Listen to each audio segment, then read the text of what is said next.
Alors, bienvenue à tous. Donc, ce mois de mai, on va faire sur le thème du rejet. Alors, le rejet, on peut dire beaucoup de choses sur le rejet.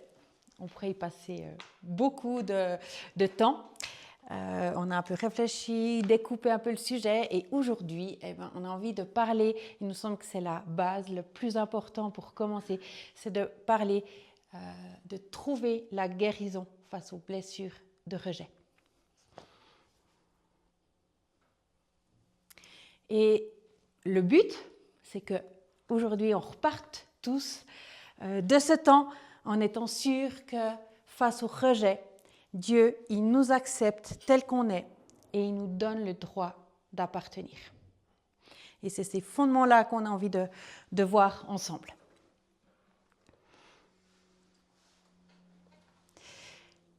Il y a une histoire dans la Bible, c'est l'histoire de Jephthé. Et pour ceux qui ne connaissent pas, Jephthé, il est surtout connu parce qu'il a osé donner sa fille, il a fait un vœu, il a dit « Seigneur, si je gagne la guerre, la première personne qui viendra vers moi, ou la première chose qui viendra vers moi après la victoire, alors je le donnerai en sacrifice pour toi. » Et peut-être qu'à ce moment-là, il pensait avoir une poule qui arrive, c'est possible, hein? Mais qui est arrivé en premier? C'est sa fille. Et Jephthé, il est allé jusqu'à sacrifier sa fille. Donc, elle est morte, il l'a tuée parce qu'il avait fait ce vœu à Dieu. Alors, comment c'est possible que la Bible, qui parle d'amour, nous raconte une histoire où un homme est allé jusqu'à sacrifier son enfant? Comment c'est possible que la Bible, qui nous parle d'un Dieu qui est pour la vie et qui est contre, dans plusieurs endroits on le voit, il est contre le sacrifice d'enfants, comment ça se fait qu'elle nous parle de cette histoire où un homme a sacrifié sa fille pour Dieu? Et ce serait intéressant, on pourrait lire ça ensemble et y passer toute la matinée, mais comme on veut voir aussi d'autres choses, je vous fais un rapide résumé. Si on prend le début de la vie de Jephthé, qu'est-ce qui se passe? On voit que Jephthé, il est né de son père, Galaad, et de sa mère qui est une prostituée. Et en fait, face à ses autres frères, il n'était pas un enfant légitime. Et à un moment donné, ses frères l'ont rejeté. Il a été rejeté, il est parti, et il a créé un gang en fait. Hein. Un gang, si on parle au niveau moderne, il a eu un gang, parce que c'était quelqu'un de courageux, donc se battre, il savait faire. Mais en lui, à ce moment-là, il y a eu une blessure de rejet. Et à un moment donné, ses frères, il y a eu la guerre, ils sont venus rechercher leurs frères. Ils se sont dit, mais en fait, Jephthé, il est doué, on pourrait le prendre pour nous aider à combattre. Et Jephthé a dit, ok, je reviens, mais si vous me donnez, si j'ai la victoire, alors je vais être chef. Qu'est-ce qui l'a poussé à demander ça? Est-ce que ce ne serait pas de se dire, mais moi je veux avoir ma place. J'ai perdu ma place et là, il y a une occasion de retrouver cette place. Et à un moment donné, avant de combattre, Jephthé, il reçoit l'Esprit de Dieu, sans rien. Et à mon avis, ça aurait suffi pour avoir la victoire. Mais sûrement que Jephthé, à ce moment-là, il voulait tellement avoir la victoire et tellement être reconnu et trouver une place qu'il a dit à Dieu, je te fais un vœu et la première chose qui arrive après la victoire, je te l'offre. Mais Dieu lui a jamais demandé de faire ça. Et même, je pense qu'il aurait aussi pu dire à Dieu, Dieu, je me suis planté, je ne veux pas t'offrir ma fille. Et Dieu aurait été d'accord, parce que jamais Dieu lui a demandé ça. Mais quand on prend le temps de regarder ce texte, on réalise que, en fait, des fois, les blessures de rejet, c'est tellement fort que ça conduit nos vies. Et que parfois, le rejet nous pousse à sacrifier des choses. Qu'est-ce que moi je sacrifie pour être reconnue, pour être acceptée dans un groupe, pour être acceptée dans des relations? Alors on n'a pas envie que ces blessures de rejet nous poussent à faire n'importe quoi. On ne veut pas sacrifier jusqu'à notre fille ou quelque chose d'autre. Et c'est pour ça qu'aujourd'hui, on a envie de se prendre ce temps et se dire, mais il y a une autre solution. Il y a une solution où Dieu vient guérir. Alors, il peut y avoir... comme ça. Il peut y avoir plusieurs sortes de rejets. Ça peut être dans la famille. Des fois, on arrive dans la famille, on a l'impression qu'on n'est pas super bien accueilli. Ça peut être au niveau des amis. Peut-être qu'on a des groupes d'amis et puis on arrive, ils sont déjà ensemble et puis on se sent peut-être rejeté. Ça peut être aussi au travail. Quand on a des rendez-vous avec d'autres collègues, peut-être que parfois on se sent mis de côté. Ça peut être aussi dans la société. De par ce qu'on fait ou comme on est, on peut peut-être aussi se sentir rejeté de la société. Et puis, ça peut être aussi, on peut aussi se rejeter soi-même, se dire, pas se sentir à la hauteur, pas se sentir digne d'être aimé. Ce qui est sûr, c'est qu'en fait, des situations de rejet, on a plein d'occasions d'en vivre. Et j'avais vu une fois un chiffre qui disait qu'en fait 99% de personnes souffrent de rejet d'une manière ou d'une autre, c'est plus ou moins fort, parce qu'en fait, c'est très vite fait d'être rejeté. Alors, cette blessure du rejet, on a essayé un peu de la décortiquer déjà pour la comprendre, avant de se laisser aussi guérir par Dieu. Et puis, moi, je me suis basée aussi sur un livre qui s'appelle « Touché par le Père » des Fabiano, Catherine et Franck Fabiano, qui est vraiment chouette, qui reprend les développements de l'enfance. Et puis, c'est un couple de psychologues. Alors, lui est décédé, elle est en fin de vie maintenant, mais qui ont vu beaucoup de personnes, qui ont prié aussi pour beaucoup de personnes, et puis qui ont aussi, grâce à leurs études de psychologie et aussi dans la prière, ils ont pu aussi mettre des choses par écrit et leur observation. Et une des choses qui disent, déjà, le rejet, ça peut être une blessure une fois à un moment donné. Et puis parfois, si on a l'impression, on se dit, mais d'autant que je me souvienne, je me suis toujours sentie rejetée. J'ai l'impression que chaque fois que je vais quelque part, je suis quand même celle qu'on ne voit jamais ou celui qu'on met de côté. Si c'est comme ça, souvent, il y a sûrement eu une blessure, même déjà dans le ventre de la maman. Ça peut être que, en fait, on n'était pas voulu par les parents. Et puis, pour la maman, ça a été dur d'accepter cette naissance. Et en fait, c'est quelque chose qui est transmis à l'enfant aussi. Alors, je ne dis pas ça pour culpabiliser toutes les mamans. Toutes les mamans font mieux. L'ennemi, il utilise aussi des fois juste des choses pour rentrer, d'accord ? Celui qui est à blâmer, c'est notre ennemi qui utilise tout ce qu'il veut pour nous blesser, nous faire du mal. Mais c'est juste aussi important de se dire, ça peut arriver. S'il y a eu des choses comme ça, même déjà quand j'étais dans le ventre de ma maman tout petit, même si j'étais que quelques cellules et il y a eu des pensées, ça peut aussi des fois, on peut trouver cette origine-là. Et puis, quand on est rejeté, ça vient vraiment travailler sur ce qu'on perd, c'est la sécurité d'acceptation. Dire, mais en fait, moi, je suis acceptée dans ce monde, je suis acceptée telle que je suis. Du coup, on va se sentir pas... Ça touche au niveau de l'amour. Est-ce que je suis pas forcément aimée vu que je ne suis pas acceptée? Et puis, notre identité. Parce que quand on est rejeté, on n'est pas accepté tel qu'on est. Et ce n'est pas que nous, mais c'est vraiment qui on est profondément qui n'est pas accepté. Et puis, ça vient toucher aussi fortement la certitude d'appartenance. Dieu, il dit au début de la Bible, ce n'est pas bon que l'homme soit seul.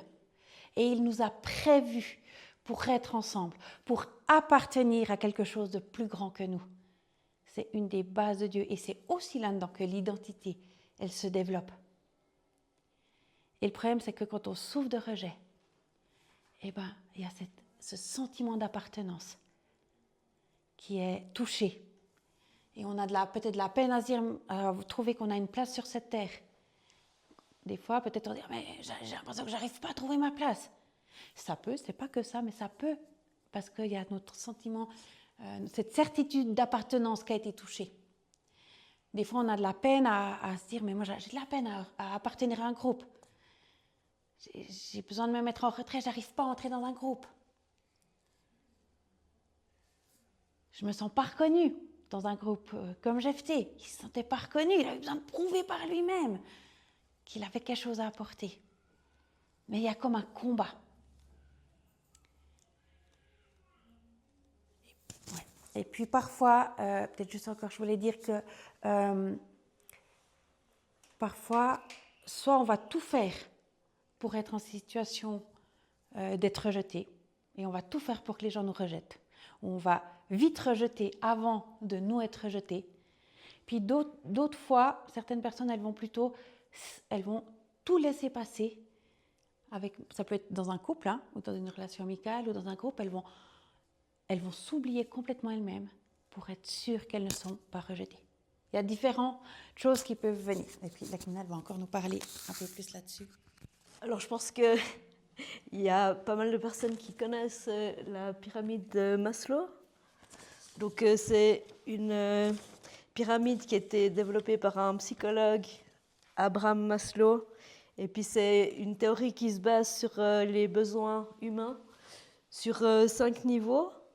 Il y a des besoins physiologiques, sécurité, appartenance, estime, et puis en dernier, le besoin de s'accomplir. Et puis il suggère au fait de satisfaire aux besoins inférieurs pour après monter. Après, ce n'est pas une science exhaustive, mais ça donne un petit exemple des besoins humains.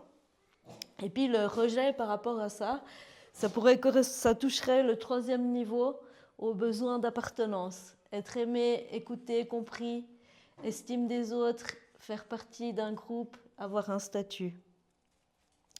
Et puis, par rapport à ça, si le besoin d'appartenance ne serait pas comblé, on pourrait avoir de la souffrance émotionnelle, tristesse, peur, sentiment d'abandon, de rejet, de la colère. Au niveau de la santé mentale, on pourrait peut-être avoir un vide intérieur, on se sentirait inférieur aux autres, une solitude chronique. Pour les risques qui pourraient être physiques, on pourrait être dans la consommation de nourriture, tabac, alcool, médicaments. Et puis il y aurait une faiblesse des liens sociaux. On pourrait ressentir un manque de soutien, peu de relations de confiance et puis se sentir peu apprécié. On croit qu'il y a tout un monde spirituel qui existe aussi et qu'il y a des fois quelque chose de plus fort que nous. Et justement, quand on se dit « mais moi, je vais quelque part et je suis tout le temps rejetée, je peux faire ce que je veux, je peux faire les efforts que je veux. » Mais au final, j'ai l'impression que tout le temps, je me fais rejeter partout. Et souvent, quand il y a quelque chose comme ça qui se passe, c'est qu'il y a quelque chose de plus fort que nous. Quand on se dit « mais j'ai beau faire tout ce que je veux, ça se passe tout le temps comme ça », c'est qu'il y a une puissance au-dessus qui est plus forte. Mais la bonne nouvelle, c'est qu'on a un Dieu qui est plus fort que cette puissance-là. J'ai envie de vous parler de 2 choses qui peuvent se passer. C'est que, en tant que chrétien, notre identité et notre marque, c'est qu'on est fils et filles de Dieu. Ça, en fait, Dieu, en nous créant, c'est ce qu'il a voulu pour nous. Et puis parfois, je vais profiter des petits post-it que Michael a amenés. Merci Michael, c'est parfait. Ça, c'est le travail d'équipe. Parfois, on a des événements qui se passent.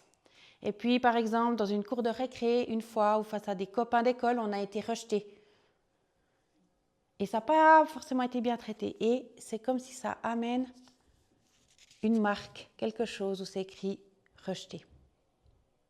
Et spirituellement, du coup, si je vais dans un lieu, j'entre dans la maison de Marie, c'est écrit « rejeté ». Et elle pourra faire tout ce qu'elle veut pour m'accueillir. Il y a quelque chose qui fait que moi, je me sentirai rejetée, ou que même si elle a d'autres invités, elle ira plus voir les autres. Pas consciemment, mais qu'il y a quelque chose de spirituel qui pousse à ça. Et quand on a vécu une blessure de rejet, qui n'a pas été guérie, où il n'y a pas eu aussi un processus de pardon, on en a pas mal parlé ces derniers temps, et des fois, il y a comme un marquage qui fait que l'histoire se répète. Et puis, ça arrive aussi, des fois, moi je les appelle, des fois quand on parle de mauvais esprits, ça nous fait vite peur, on peut juste dire des fois c'est des squatteurs. Il y a des fois des gens qui squattent dans des maisons qui ne sont pas à eux. Et bien, dans notre vie aussi, il y a des fois des squatteurs. Et l'ennemi de Dieu, Satan, et bien, s'il y a une grande porte ouverte par une blessure qui a été faite, et que cette blessure peut-être elle a laissé place à de l'amertume et que ça n'a pas été réglé, et bien, il peut amener un petit squatteur. Du coup, il y a une porte d'entrée qui s'appelle esprit de rejet. Et là, ben, c'est encore peut-être plus fort que ce marquage, mais chaque fois, ça peut être un enfant, il dit, mais chaque fois je vais dans une classe et je me fais rejeter. Toujours lui qui se fait rejeter. Et c'est des choses qui peuvent arriver. Donc, vous dire exactement quand c'est un marquage, esprit de rejet, c'est des choses qui sont importantes de discerner. C'est pour ça que des fois, on a besoin d'être accompagné dans ce qu'on vit et de prier avec d'autres personnes pour qu'ensemble, on demande à Dieu ce qui se passe. C'est comme tout ce qu'a dit Lakmina, ce que je vous ai dit avant. Se dire, ah, mais moi, je me retrouve toujours seule, c'est un fait. Et de là, on peut demander à Dieu, des fois ce sera du rejet, peut-être d'autres fois ce sera autre chose. Alors, il n'y a pas de science toute précise. Là, on vous donne des choses, ça peut peut-être réveiller quelque chose ou Dieu veut vous parler, mais ce qui est important après, c'est vraiment de demander à Dieu qu'est-ce qui se passe. Et du coup, c'est toujours important de dire les symptômes, par exemple, ah, je me sens seule ou j'ai une dépendance à la nourriture. Ok, ça c'est le symptôme. Et puis, on a Dieu qui nous connaît vraiment bien et puis qui va voir dans les racines, si on prend l'exemple d'un arbre, et qui va dire, ben en fait, c'est quoi la cause? Quand c'est qu'il y a quelque chose qui s'est passé? Et ça, c'est aussi important, et c'est notre force en tant que chrétien, ou c'est notre force en croyant que Dieu veut faire quelque chose, même si on n'est pas encore tout à fait chrétien, de se dire, ah, Dieu peut montrer ce qui s'est passé. Et il peut venir guérir la racine et pas le symptôme seulement. Alors, j'aimerais vous raconter une histoire de sandales. Ma première histoire de sandales, c'est celle du fils prodigue. On trouve cette histoire dans Luc 15, si vous avez envie de la relire à la maison. Et ce qui se passe dans cette histoire, c'est qu'on a un fils qui part de chez lui, et puis il part de chez lui avec un héritage, mais il dilapide tout. Et à la fin, il se retrouve, il perd tout et se retrouve isolé. Il se retrouve tellement isolé que pour essayer de gagner de l'argent, il va nourrir les cochons. Et avec ces cochons, en fait, il aimerait même manger la nourriture des cochons. Et voilà, il ne peut pas. Et il est dans un état où il se dit, mais en fait, je vais essayer de retourner chez mon père, mais je ne suis pas digne. Je ne suis pas digne d'être chez lui, je ne suis plus digne d'appartenir à la maison de mon père, avec ce que j'ai fait. Et peut-être que même avec l'odeur qui dégageait, de toute façon, c'était facile de le rejeter. Mais quand il arrive à la maison de son père, au-delà de sûrement ses haillons, de ses pieds nus, qui était le signe, et on peut encore le voir comme ça, mais qui est un signe plutôt d'esclavage, de pauvreté. Au-delà de ça, le Père l'accueille les bras grands ouverts. Et non seulement il l'accueille les bras grands ouverts, mais il lui donne un nouveau manteau, un anneau, et il lui donne, c'était un gars, il lui donne des sandales. Et on voit par cette histoire, mais aussi dans la culture biblique, les sandales, justement, ça fait la différence entre ceux qui ont une famille et qui ont des sandales, et ceux qui sont pieds nus, qui sont esclaves, qui n'ont pas de rang. Et d'ailleurs, moi, je suis allée souvent dans des pays d'Afrique, et c'est intéressant parce que j'étais avec les enfants de la rue, et qu'est-ce qu'ils auraient tout donné pour avoir des fois des sandales. Moi, j'avais ces tongs, puis hey, tu me passes tes tongs. Parce que bien souvent, ils se retrouvaient pieds nus, parce que même s'ils en trouvaient, ils se cassaient et ils marchaient pieds nus. Et les enfants qui avaient des sandales, c'était des enfants qui faisaient partie d'une famille. Et c'est ce que le Père y fait pour ce fils. Il lui donne des sandales. Et il lui dit, non seulement je t'accueille tel que tu es, là où tu en es, mais en plus je veux réaffirmer que tu m'appartiens, que tu es mon fils et que tu es légitime.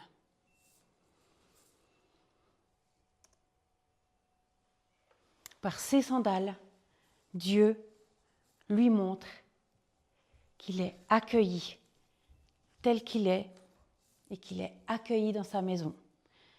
Et il lui signifie son appartenance à sa famille.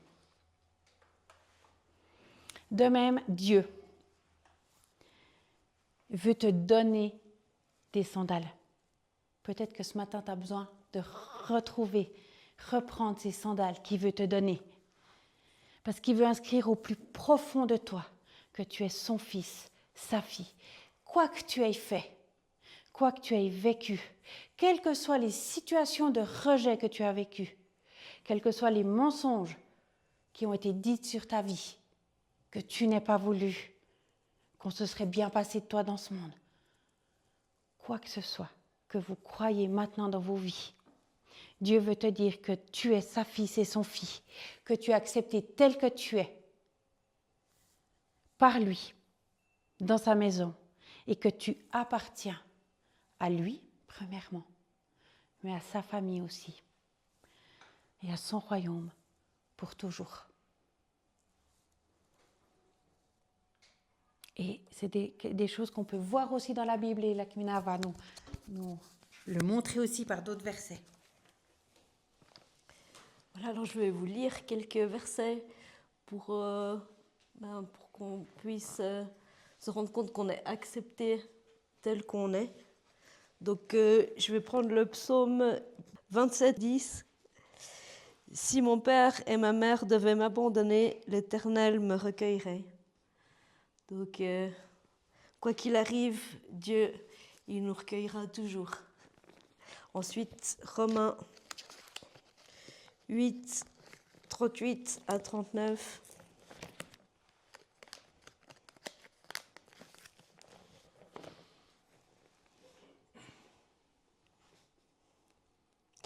Oui, j'en ai l'absolue certitude, ni la mort, ni la vie, ni les anges, ni les dominations, ni le présent, ni l'avenir, ni les puissances, ni ce qui est en haut, ni ce qui est en bas, ni aucune autre créature.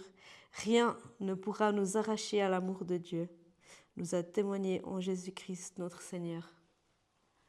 Donc merci Seigneur, parce que rien ne peut nous séparer de ton amour. Et puis, je vais vous lire aussi dans Jérémie 1, 5.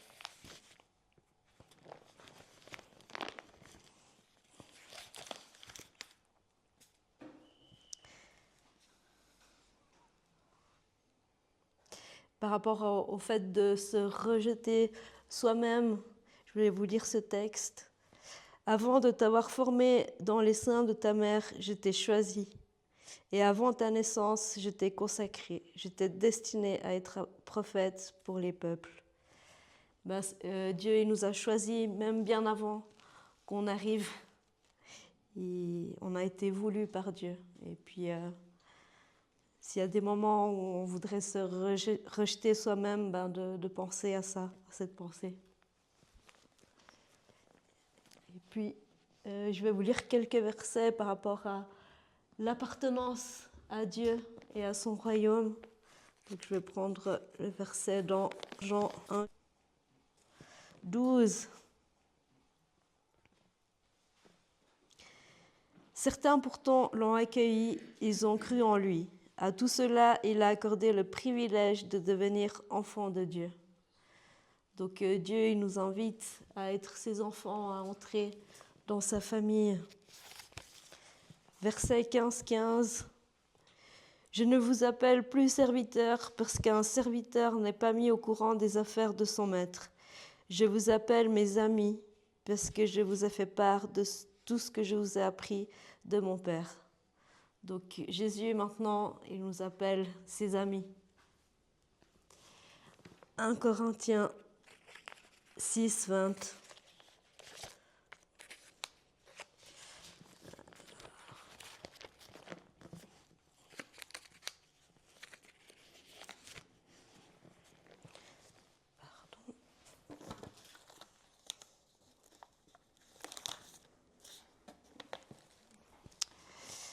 car vous avez été rachetés à un grand prix. Honorez donc Dieu dans votre corps. Et puis Éphésiens 1:5.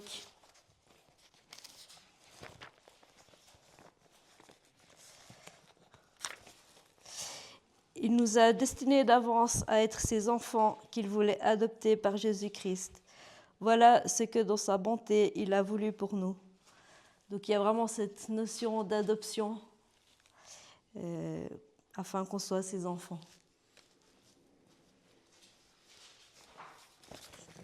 Et puis, il y avait encore dans Matthieu 21, 42.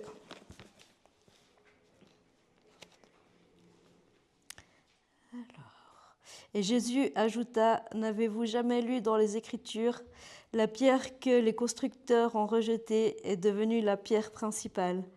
La pierre d'angle, c'est du Seigneur que cela est venu, et c'est un prodige à nos yeux. »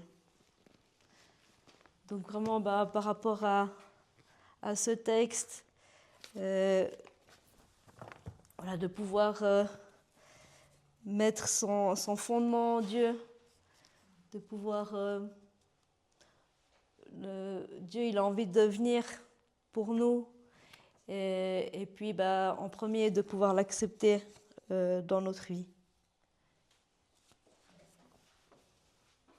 Alors, je vais vous parler d'une deuxième histoire de sandales pour terminer. Celle-là, elle se passe dans Marc 6, verset 11. Et puis, là, on est dans le Nouveau Testament, avant aussi en fait, mais on est encore dans le Nouveau Testament. Et Jésus, il est avec ses disciples. Et au début de ce chapitre, avant Marc 6, 11, vous pouvez lire le début, il se fait rejeter par sa famille, il est dans le lieu où il a grandi, et en fait, il est rejeté, il n'est pas accepté, on ne croit pas qui il est.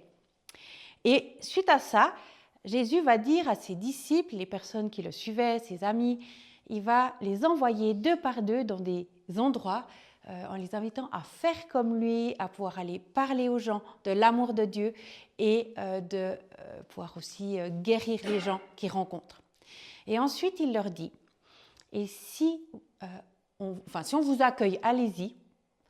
Déjà, prenez qu'un bâton, des sandales et pas d'habit de rechange. Donc, ils étaient quand même avec un habit. Mais ce qui est mis en avant, c'est qu'ils avaient des sandales et un bâton. Et c'est intéressant de se dire, les sandales, ce signe de la filiation à Dieu en tant que fils et filles, et ce bâton en tant que l'autorité que Dieu nous donne. Et ensuite, il leur dit, voilà, si on vous accueille, allez-y, profitez, mangez dans des maisons, on vous accueille. Et si on vous rejette, sortez de la ville, tapez vos pieds, enlevez la poussière de vos sandales et continuez. Et je trouve intéressant de se dire que cette poussière, en fait, qu'est-ce que ça peut être ? Et dans ce texte, en fait, où quand on prend le temps de le lire, on voit qu'il y a ce rejet et que les gens sont rejetés. Se dire, ok, tu as été rejeté à cet endroit, mais en fait, laisse la poussière de cet endroit. C'est pas, certains disent, c'est une manière de maudire un lieu. Non, c'est pas ça. C'est pas ça. C'est juste se dire, là où tu as été rejeté, là où tu as vécu du rejet, enlève la poussière de tes sandales. Enlève ces graines ou ces blessures de rejet qui te font oublier que tu es mon fils et ma fille et que moi je t'accepte tel que tu es et que tu m'appartiens. Enlève la poussière de rejet, enlève ces situations de rejet qui te font oublier la vérité que moi je dis sur ta vie. Que rien ne peut rejeter ou rien ne peut venir dire que tu n'es pas accepté ou que tu n'appartiens pas. Parce que la vérité, c'est que tu es accueilli et que tu appartiens. Et vous savez, le rejet, on va en vivre encore et encore. Moi, ça m'est arrivé une fois, toute fatiguée d'une nuit avec mon fils et en plus, sur le moment, il pleure et puis j'ai ouvert la porte à quelqu'un et franchement, j'ai eu des yeux un peu pas très accueillants, quoi. Et la personne a dit, mais tu ne veux pas m'accueillir? Et au fond, c'était tellement pas ça. Mais je comprends qu'elle ait eu cette impression, parce que moi, j'étais un peu dans mon truc. Et rien que ça, des fois, on peut se dire, mais je ne me suis pas sentie bien accueillie. Et ça va nous arriver, mais en fait, déjà la plupart du temps, c'est intéressant de vérifier parce que ce n'est pas le cas de la personne, elle ne voulait pas faire ça. Et combien de fois, moi, je suis arrivée dans un endroit, puis je me suis dit, ah ben les gens, ils ne m'ont pas vue, et puis ils ne veulent pas venir me dire bonjour. Mais pas du tout. Ils ont juste été occupés à d'autres choses. Je ne sais pas si ça vous parle, mais je pense qu'il y a plein d'endroits comme ça où ça va arriver. Mais aucun rejet n'est assez puissant par rapport à ce que Dieu dit de nous. Et ce qu'on aimerait que l'Acmina, là on aimerait vous encourager, c'est que déjà, alors peut-être il y a besoin de remettre un fondement, hein, et ce fondement, il est important d'avoir. Peut-être qu'on n'a pas ce fondement, de savoir qu'on est accepté et reconnu, et que du coup, là, il faut le mettre. Parce que tant qu'on ne l'a pas, alors le rejet va avoir une ampleur et ça va être dur de s'en séparer. Mais une fois qu'on a pu mettre ce fondement, si on revit des situations de rejet, voyons-les comme des poussières sur les sandales que Dieu nous a données. Ça ne veut pas dire que ce n'est pas douloureux. Ça ne veut pas dire qu'on n'a pas le droit d'en pleurer. On ne veut pas minimiser ce que vous pouvez vivre ou ce que nous pouvons vivre. Mais Dieu nous donne un moyen, c'est de laver nos chaussures. En Dieu, en lui, et se rappeler ce qu'il nous dit.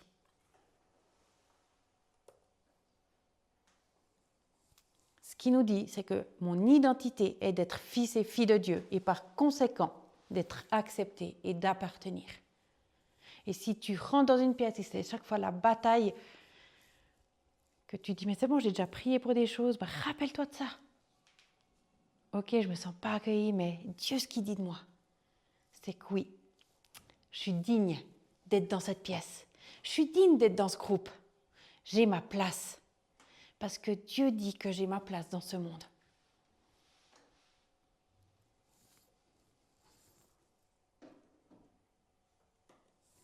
Je vous propose de prier par rapport à tout ça, ce qu'on vient d'entendre. Et puis, peut-être qu'aujourd'hui, c'est un temps où tu as besoin de laisser Dieu rentrer dans ta vie pour que tu puisses le découvrir tel qu'il est, tu puisses te découvrir toi aussi à travers ses yeux. Donc, si tu as besoin de ça aujourd'hui, Seigneur, on te prie pour que tu puisses rentrer dans nos vies, rentrer dans ma vie, et puis que je puisse mettre en toi, Seigneur.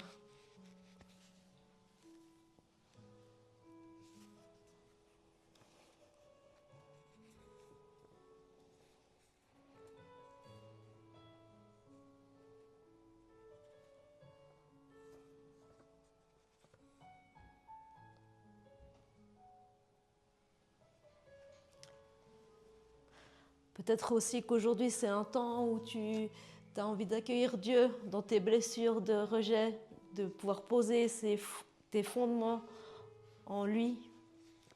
Enfin, tu puisses te raccrocher à lui, que tu es son fils, sa fille, que tu es accepté par Dieu sans condition, que tu lui appartiens et que tu fais partie de sa famille. Donc, merci Seigneur parce que tu nous accueilles. Quand on vient vers toi, on est sur un fondement sûr.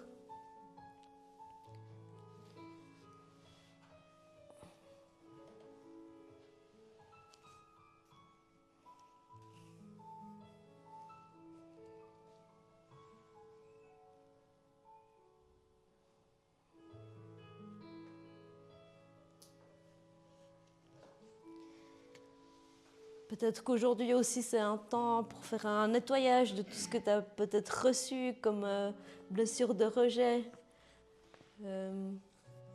Voilà. Aujourd'hui, tu réaffirmes ton identité en Dieu.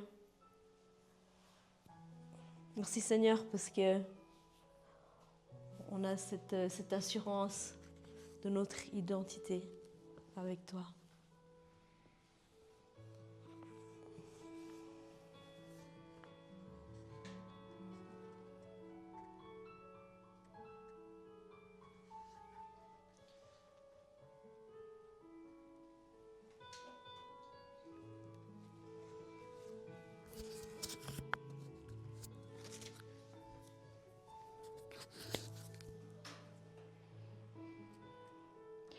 J'avais l'impression qu'il y a peut-être quelqu'un qui a l'impression qu'avec tout ce qu'il a fait, il ne peut plus être complètement accepté par Dieu.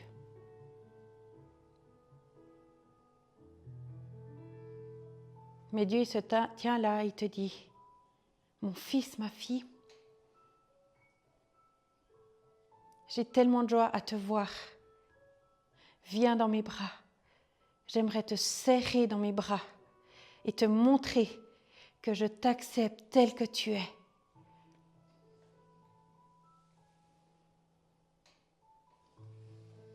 Aucune saleté me fait peur.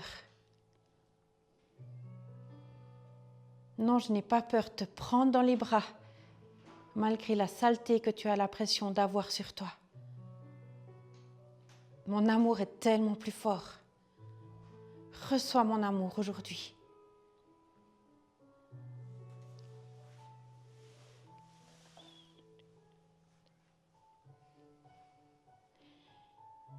Et j'avais l'image aussi de Jésus qui s'approchait, peut-être de plusieurs d'entre nous. Et il a lavé les pieds à ses disciples en enlevant les sandales, pieds nus. Et aujourd'hui, c'est comme s'il voulait laver nos sandales. Così, c'est bizarre d'aller avec nos chaussures, mais justement, il veut laver nos sandales qui nous rappellent que nous sommes dignes d'être fils et filles de Dieu et que nous appartenions pleinement à son royaume.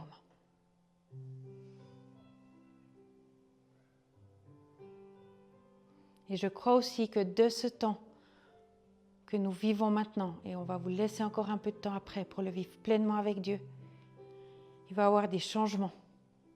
Il va y avoir des changements et tu vas devenir quelqu'un qui va trouver sa place et qui va oser prendre sa place. Et qu'est-ce que tu vas avoir du plaisir à prendre ta place? Et Dieu, il rigole parce qu'il est joyeux. Il est joyeux de te voir prendre ta place là où tu es. Pour Dieu, c'est un jour de fête pour lui, aujourd'hui, parce qu'il voit que ça va changer les choses là où tu vas aller, parce que tu oseras prendre pleinement ta place et être pleinement qui tu es.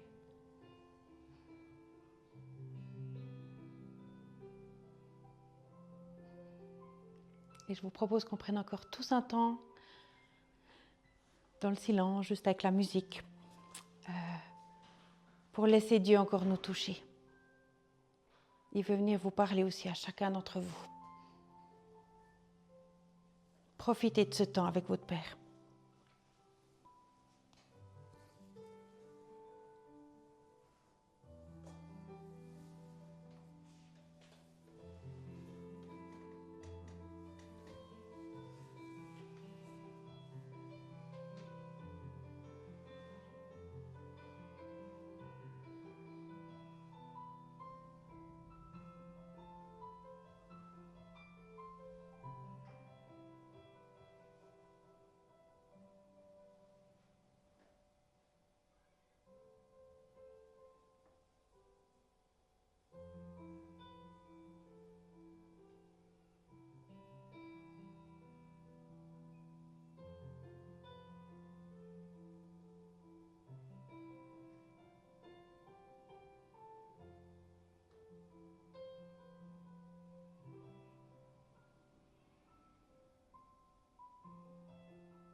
Donc, on va juste prier aussi pour cette semaine, pour ces prochains temps.